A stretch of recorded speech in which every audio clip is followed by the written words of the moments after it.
Hi, I'm Reverend Michelle, and for those of you who don't know me, I'm on a mission to help you love God, like sex, and live saved. You know, Jesus died for you to have an abundant life, and that means have and enjoy your life. But guess what? That includes your sex life. You should not be enjoying every other area of your life and not your sexual relationship with your spouse.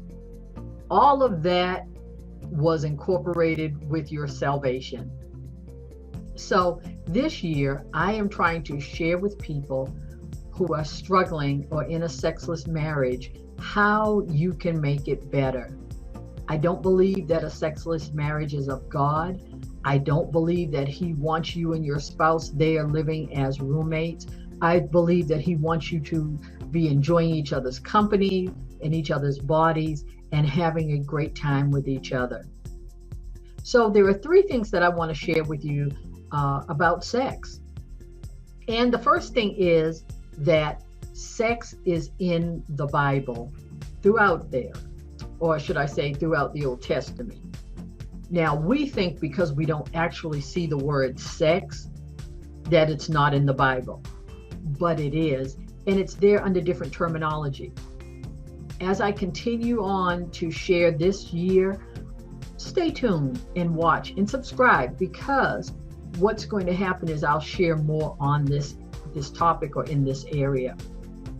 The second thing I want to share with you is that sex is good. According to God, sex is good. Let's go to Genesis 1:31. And God saw everything that He had made, and behold, it was very good. And the evening and the morning were the sixth day. Now look, after He had created everything, it says in the 28th verse of the first chapter, God blessed them, and He said unto them, be fruitful and multiply and replenish the earth and subdue it. So God had already created man. He knew that man was going to be in an intimate sexual relationship. And He said, everything that He had made was very good. If you're sitting there condemning yourself because you're a Christian and you have a sex drive, or you want sex with your spouse or whatever, stop it now. It's a good thing. Now, how you use it determines if you're using it for good or evil, or if you're like Superman or whatever, you're using your powers for good or evil. But He created it, and He said it was very good. And the number one thing that I want you to know is that God created it, and He wants you to enjoy it. If you go to Genesis chapter 2, and you go to the end of the verse, and it says, let's look at verse 24. This says, therefore shall a man leave his father and his mother, and shall cleave unto his wife, and they shall be one flesh. And they were both naked, the man and his wife, and were not ashamed. Look, if you're having sexual shame and guilt and pain and all of that, it is not God. That is something that came in with Satan. That's his doing. It is not God.